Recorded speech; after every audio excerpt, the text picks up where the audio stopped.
38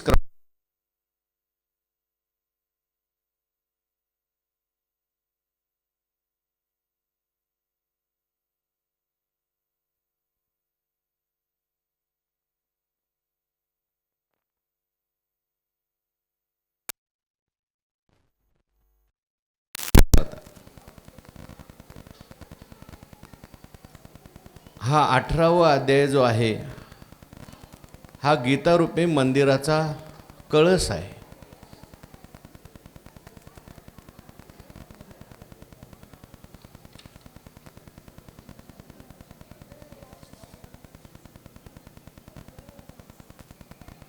जी गीता रत्न प्रसादाचा कळस अर्थ चिंतामणीचा सर्व गीता दर्शनाचा पाडावू जो।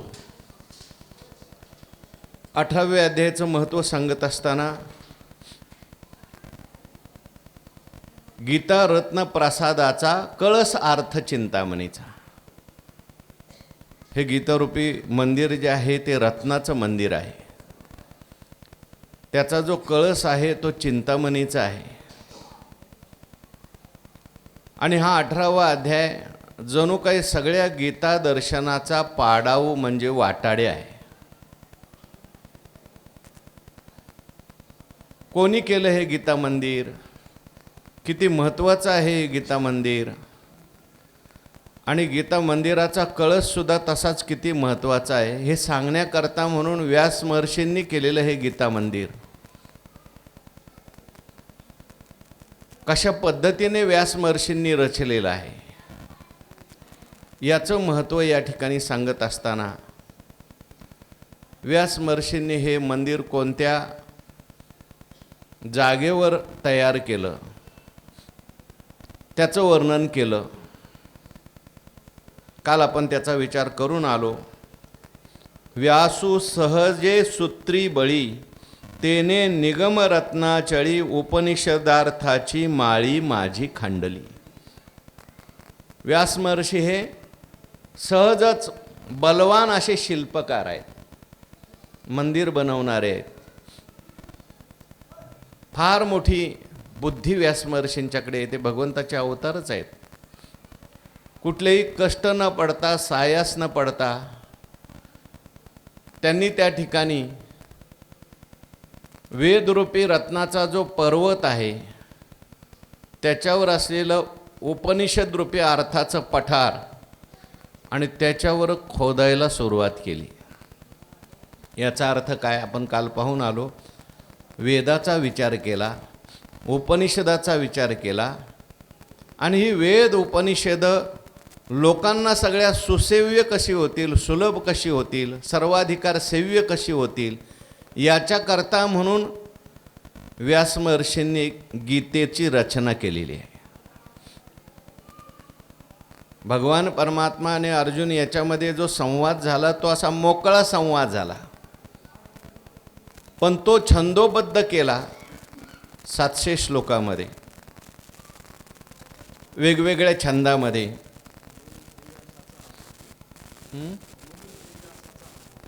म्हणून श्री व्यासाचा हा थोरू विश्वा झाला उपकारू जे श्रीकृष्ण मुक्ती सागरू ग्रंथाचा केला। म्हणून व्यास महर्षींचे आपल्या सगळ्या जगावर फार मोठे उपकार आहेत। व्यास महर्षींनी हे गीतारूपी मंदिर त्या ठिकाणी उभारलं। जसं भागवत धर्माचं मंदिर त्याचं वर्णन आपण करून आलो, तसं हे गीतारूपी मंदिर आहे। म्हणून गीतारूपी मंदिराचा पाया त्या ठिकाणी व्यास महर्षींनी कुठे खोदला, जागा कोणती निवडली त्याचा विचार झाला। त्या जागेमध्ये खोदत असताना सुरुवातीला जो काही दगड धोंडे बाकीचं जे काही साहित्य मिळालं, सामुग्री मिळाली, त्या सगळ्या सामुग्रीच्या द्वारे व्यास महर्षींनी पहिल्यांदा मंदिराचा गीतारूपी मंदिराचा कोट तयार केला। त्याचे वर्णन काल आपण पाहून आलो। ते त्रिवर्गाचा अनुआरू आडव निघाला जो अपारो तो महाभारत प्राकारो भोवता केला. म्हणजे महाभारत रूपी कोट तयार केला. वेद उपनिषद याच्यामध्ये जो काही धर्माचा विचार आलेला आहे, जो काही अर्थाचा विचार आलेला आहे, जो काही काम पुरुषार्थाचा विचार आला, ह्या तिन्ही पुरुषार्थाचा विचार करून हे पुरुषार्थ मनुष्याच्या जीवनामध्ये किती उपयुक्त आहेत, हे तिन्ही पुरुषार्थ आपल्याला मोक्षाकडे घेऊन जाणारे आहेत, चित्तशुद्धीच्या द्वारे, चित्तस्थैर्याच्या द्वारे. म्हणून या तिन्ही पुरुषार्थाचं वर्णन महाभारतामध्ये व्यासमहर्षींनी पहिल्यांदा केलं. म्हणून महाभारताला या ठिकाणी या गीतारूपी मंदिराच्या कोटाची उपमा दिलेली आहे.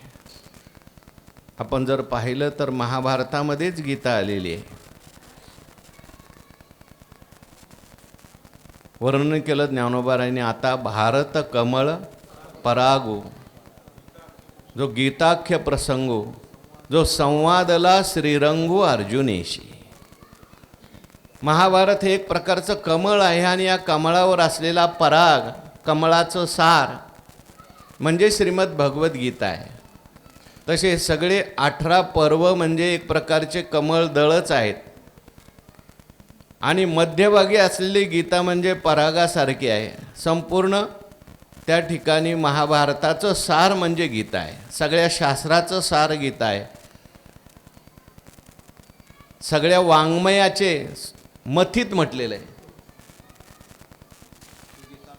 हे गीतानाम विख्यात सर्व वाङ्मयाचे मथित, आत्मा जेने हस्तगत रत्न होय. म्हणून अशा पद्धतीने हा कोट तयार झाला आणि माझी आत्मज्ञानाचे एकवट दळवाडे झाडून चोखट घडिले पार्थ वैकुंठ संवाद कुसरी. आणि मुख्य मंदिराचा पाया रचला, त्याच्यावर दगड लावायला सुरुवात केली. मंदिराचे जे मुख्य गाभाऱ्याचे जे दगड आहेत ते कोणते आहेत? ते पक्के दगड लागतात. पायाचे दगड कमीत कमी पक्के पाहिजेत, नाहीतर मग पायाविन भिंत तातडीची होण्याची शक्यता आहे. मग हे दगड कोणते सापडले त्यांना? हे म्हटले माझी आत्मज्ञानाचे एकवट दळवाडे झाडोनी चोखट. आत्मज्ञान वेदामध्ये उपनिषदामध्ये जे काही आत्मज्ञान आलेलं आहे, ब्रह्मज्ञान आलेलं आहे आणि तेही चोखट ब्रह्मज्ञान, शुद्ध ब्रह्मज्ञान, ते ज्ञान पैगा बरवे. असं असलेलं जे चोखट आत्मज्ञान आहे त्याला या ठिकाणी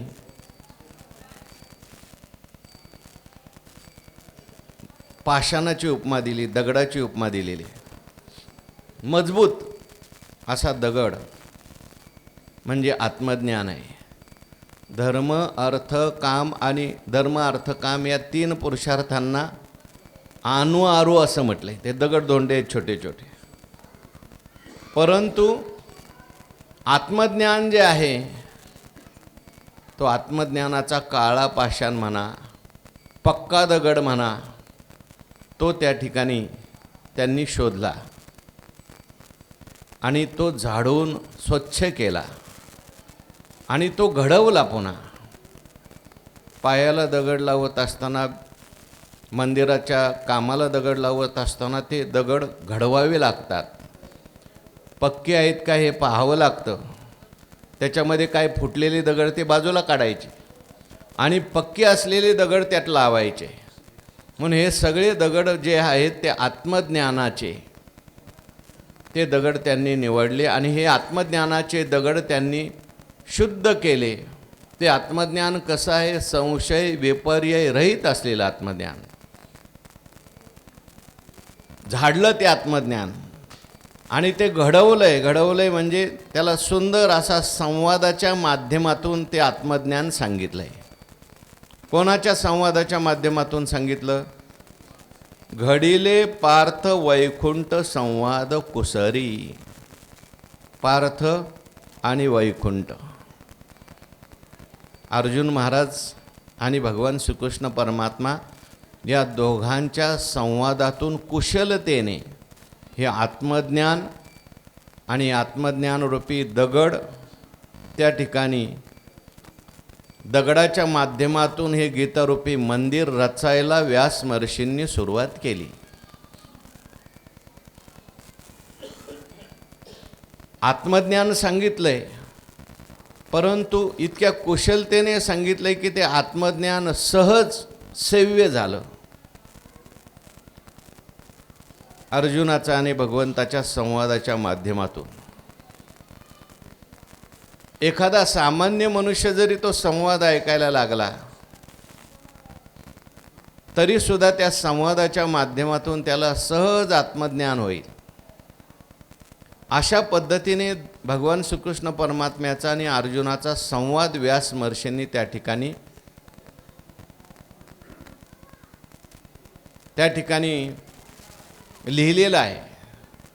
आणि हेच कोणी गीतारूपी मंदिर, त्या गीतारूपी मंदिराला सुरुवात केलेली आहे. या संवादाच्या माध्यमातून अनेक लोकांना आत्मज्ञान जे आहे ते सुसेव्य असं झालेलं आहे. गीता महात्म्य जर आपण वाचलं, अगदी सामान्यातल्या सामान्य मनुष्याला सुद्धा हे गीतेचं तत्त्वज्ञान सुलभ झालेलं आहे. सहज एखाद्याने एखाद्याच्या कानावर गीता पडली तर त्याचाही उद्धार ही गीता सहज करते. अविद्यानाशु हे स्थळ, जेने मोक्ष पादान फळ, या दोन्ही केवळ साधन ज्ञान. या गीतेची नुसती अक्षर सुद्धा, पाठाची ते वाटी, श्लोकपद लावाल ना जो ओठी, तो ब्रह्मतेची पुष्टी येईल. पहिल्या अध्यायाचं महात्म्य सांगताना एक कथा सांगितली पद्मपुराणामध्ये. एक ब्राह्मण होते, ते खूप वाईट वागत होते, दुराचार करत होते. त्याचा परिणाम असा झाला, त्यांचा मृत्यू झाला आणि त्यांना बैलाचा जन्म प्राप्त झाला. खंती ते न करा होणे गाढव कुतरा. दुराचार केला, वाईट वागला, तो बैल झाला. बैल झाल्यानंतर एका मनुष्याने त्या बैलाला कामाला लावलं. खूप त्याला कष्ट पडायचे. एक दिवशी ओझं वाहता वाहता तो बैल खाली पडला, मूर्छित झाला. तो बैल परत उठावा याच्याकरता काही लोक तिथं जमा झाले. आणि जमा झाल्यानंतर त्या बैलाची दुर्दशा पाहून दया आली. म्हटले, या बैलाला प्रत्येकाने आपापलं पुण्य द्या आणि म्हणजे तो बैल उठेल, त्या बैलालाही पुढे सद्गती प्राप्त होईल. त्या बैलाला सद्गती प्राप्त व्हावी म्हणून सगळ्यांनी पुण्य दिलं. त्याच्यामध्ये एक वेश्यासुद्धा होती. ती म्हटली, सगळेच पुण्य द्यायला लागले, आपण सुद्धा संकल्प करू. तिने संकल्प केला आणि पुण्य दिलं. तो बैल मेला, परंतु त्याला सद्गती झाली. सद्गती झाल्यानंतर त्याचा परत जन्म झाला चांगल्या ठिकाणी. तो बैल जो जन्म झालेला जो होता तो त्या वेश्येकडे गेला आणि विचारायला लागला की तो असं कोणतं पुण्य मला दिलं की ज्याच्यामुळे माझी सद्गती झाली. त्या वेश्येने सांगितलं, मलाही माहिती नाही, काहीतरी सत्कर्म माझ्याकडून घडलं होतं. मी एक पोपट पाळला होता, तो काहीतरी म्हणायचा आणि ते म्हणलेल्याचं मी पुण्य दिलं होतं. काय तो पोपट म्हणायचा? त्या पोपटाकडे जाऊन विचारू म्हटले. त्या पोपटाने सांगितलं, मी सुद्धा पूर्वजन्मामध्ये एक विद्वान होतो, पण सगळ्यांचा मत्सर केला, गुरूंचाही मत्सर केला, म्हणून मला पोपट व्हावं लागलं. आणि एकदा उन्हात मी असा तडपडत पडलो होतो. काही ऋषींनी मला उचलून त्यांच्या आश्रमात नेलं आणि तिथे ते गीतेचा पहिला अध्याय म्हणायचे. त्यातले काही श्लोक माझ्या लक्षात राहिले, ते मी म्हणत होतो. एका फासपारद्याने मला पकडलं आणि नेऊन वेश्येला विकलं. त्या वेश्येच्या घरी मी फक्त पहिल्या अध्यायाचे काही श्लोक म्हणायचो. तेवढेच वेश्येने पाठ केले आणि तेवढंच पुण्य दिलं. पहिल्या अध्यायातल्या काही श्लोकाच्या पुण्याने त्या ठिकाणी त्या बैलाचा उद्धार झाला, पुढं वेशेचाही उद्धार झाला आणि पोपटाचाही उद्धार झाला. तैसा कानाच्या महाद्वारी गीता गजर जेथ करी, ते सृष्टीची आदिवरी जायची पाप असं म्हटलेलं आहे. म्हणून अशा पद्धतीने गीतेचं त्या ठिकाणी श्लोकाची रचना अशी केलेली आहे. सामान्यातला सामान्य मनुष्य आणि विद्वानातला मनुष्य याला सुद्धा आत्मज्ञान सुलभ झालं. काया मने वाचा जो सेवक होईल याचा, तो स्वानंद साम्राज्याचा चक्रवर्ती करी. अशा पद्धतीने गीता संवादाच्या माध्यमातून व्यास महर्षींनी ह्या गीतेची रचना सुरू केली आणि हे मंदिर उभारायला सुरुवात केली.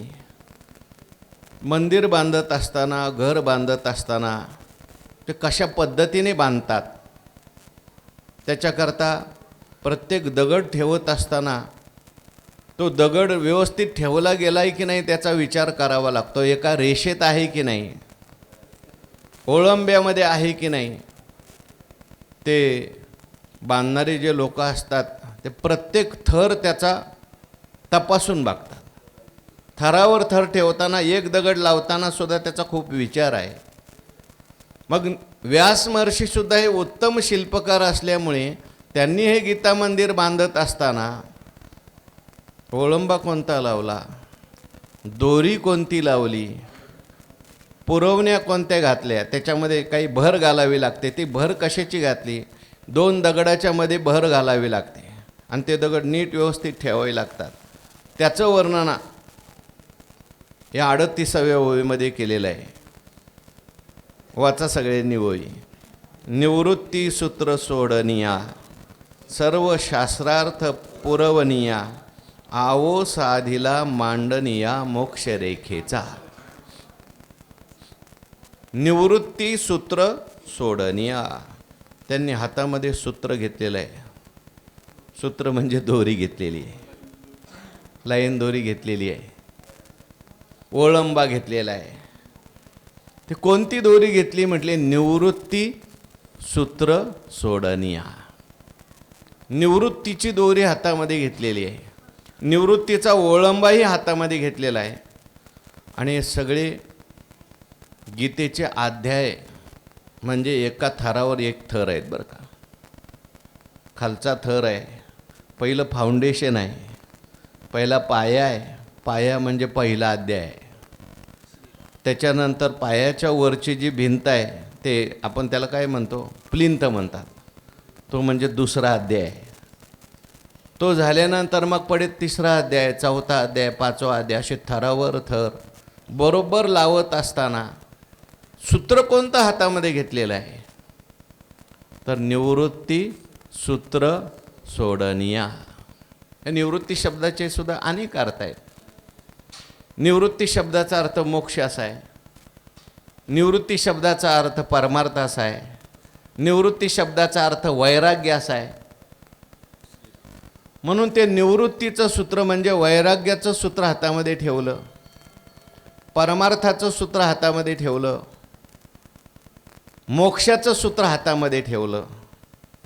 आणि जेणेकरून सगळ्या जीवांना वैराग्य प्राप्त होईल, मोक्ष प्राप्त होईल, परमार्थामध्ये त्यांची वाढ होईल, अशा पद्धतीने एका थरावर एक थर रचत गेले. निवृत्ती सूत्र सोडनिया. प्रत्येक श्लोक रचत असताना, प्रत्येक श्लोक त्या ठिकाणी लिहित असताना, अध्याय लिहित असताना, प्रत्येक अध्यायातून सर्वसामान्य जीवाला त्या ठिकाणी वैराग्य निर्माण झालं पाहिजे, परमार्थामध्ये त्याची प्रगती झाली पाहिजे, त्याला मोक्ष प्राप्त झाला पाहिजे, याचा विचार करत करत त्या ठिकाणी हे थर रचलेले आहेत, हे अध्याय रचलेले आहेत. सर्व शास्त्रार्थ पुरवनिया, सगळ्या शास्त्रार्थाच्या पुरवण्या लावलेल्या आहेत. 2 अर्थ होतात. सगळ्या शास्त्राचा जो अर्थ आहे तो त्या ठिकाणी पुरवून दिला, किंवा सगळी शास्त्र आहेत त्याचा पुरवणी म्हणून उपयोग केला. गीतेमध्ये सगळी शास्त्र आलेली आहेत म्हणून असं म्हटलेलं आहे, गीता ज्याने वाचली त्याला सगळी शास्त्र वाचत बसायची गरज नाही. अशा ओव्या आहेत हो ज्ञानेश्वरीमध्ये. म्हणून जाणत या सवा, गीताची एक सेवा, काय कराल आघवा शास्त्रीय रे, किमन्य शास्त्र विस्तरई असं म्हटलेलं आहे. सगळी शास्त्र तुम्हाला शिकून आता काय करायचं आहे. म्हणून जाणतया सवा, गीताची एक सेवा. फक्त जाणत्याच्या बरोबर, जाणत्याच्या संगतीमध्ये, ज्याला गीता कळली अशाच्या संगतीमध्ये फक्त गीतेची सेवा करा. दुसऱ्या कुठल्या शास्त्र शिकण्याची गरज नाही, कारण सगळ्या शास्त्राच्या पुरवण्या या ठिकाणी व्यासमहर्षींनी इथं मारलेल्या आहेत. सगळ्या शास्त्राचं सार भगवंतांनी गीतेमध्ये आणले. सर्वोपनिषदो गावो दोग्धा गोपाल नंदन. हा सर्व वाङ्मयाचे मथित आपण होई म्हणून गेलो. एवं कथैलयादारभ्य सर्व शास्त्रैकलभ्य उपनिषदा सौरभ्य कमळदळा जैवी. म्हणून अशा पद्धतीने सगळ्या शास्त्राच्या पुरवण्या लावलेल्या आहेत. फक्त त्या पुरवण्या लावताना सूत्र धरलंय कोणतं, निवृत्ती सूत्र सोडवण्या. ही सगळी शास्त्र जी आहेत त्या ओळंब्यात लावली, दोरीत लावली, कारण ती शास्त्र जी आहेत थोडी वाकडी तिकडे होती, म्हणजे नको तिकडे घेऊन जाणारे ती शास्त्र आहेत. म्हणून त्या प्रत्येक शास्त्राला बरोबर ओळंब्यामध्ये आणलं निवृत्तीच्या. कोणतंही शास्त्र असू द्या, धर्मशास्त्र आहे. आपण जर पाहिलं गीतेमध्ये जे धर्मशास्त्र आलेलं आहे, पूर्वमीमांसेतली सगळी प्रमेय गीतेमध्ये आणलेली आहेत. पहिलाच अध्याय जर आपण पाहिला, अर्जुनाने आपल्याला वाटतंय पूर्वपक्ष केला आहे, परंतु मोठ्या मोठ्या विद्वानांचं मत असं आहे की तो अर्जुनाने जो पूर्वपक्ष केलेला आहे ते सगळं धर्मशास्त्र आहे. जैमिनीचं सगळं धर्मशास्त्र पूर्वमीमांसा. अर्जुन म्हणतात देवाला, बाबा हे काय युद्ध नको. काही श्लोक आहेत त्याचे, मला युद्ध का नको. हो, त्या ठिकाणी पिंडदान करण्याचं लुप्त होऊन जाईल. काय कुलक्षये प्रणश्यंती कुलधर्मा सनातना धर्मे नष्टे कुलम कृत्स्न मधर्मो भिभवत्युत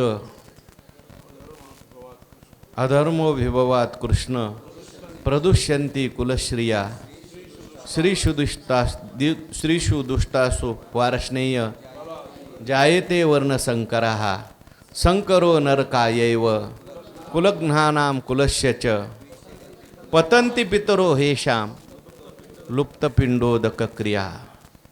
पुढं दोषैरेतै कुलघ्नानां वर्णसंकरकारकैः उत्स्याद्यन्ते जातिधर्मा कुलधर सनातनः धर्मे नष्टे कुलम कृष्ण. आलं का परत? झाली ना, तर ते झालं ना. उत्सन्न कुलधर्मानां मनुष्यानां जनार्दन नरके अनियतम वासम भवती इति अनुशुश्रुम. सगळं याच्यात धर्मशास्त्र सांगितलेलं आहे. एका सामान्य मनुष्याच्या जीवनामध्ये कसा धर्म असला पाहिजे, जर धर्म नसेल तर त्याची कशी अधोगती होत जाते, हे सगळं सांगितलंय. 3ऱ्या अध्यायामध्ये धर्मशास्त्र सांगितलंय.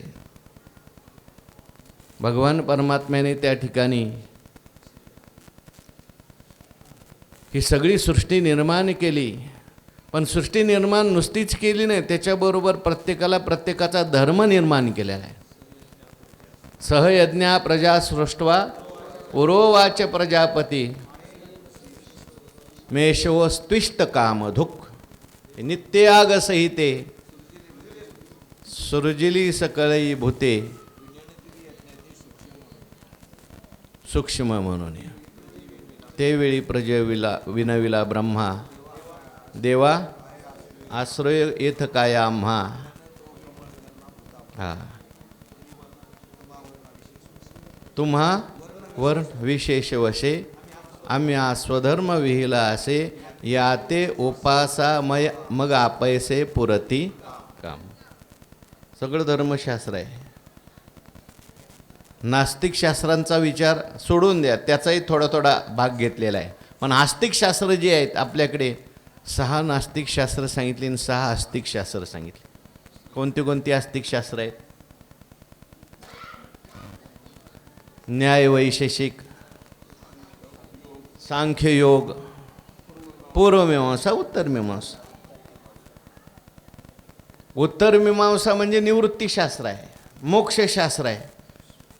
पण निवृत्ती सूत्र सोडवण्या निवृत्तीकडे जाण्याकरता आणखीन जी काही शास्त्र आहेत ही सगळी उपोद्बलक जेवढी जेवढी आहेत तेवढी घेतलेली आहेत.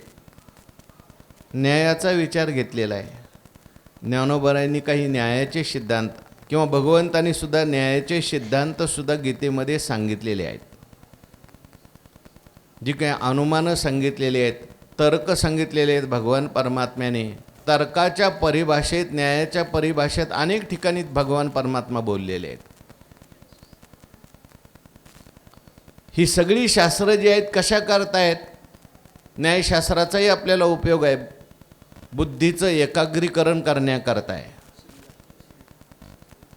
पदार्थाचा विचार त्याच्यामध्ये सांगितलेला आहे, ईश्वराचा विचार सांगितलेला आहे. तो सगळा विचार गीतेमध्ये जिथे जिथे आवश्यक असेल तिथे भगवंतांनी घेतला.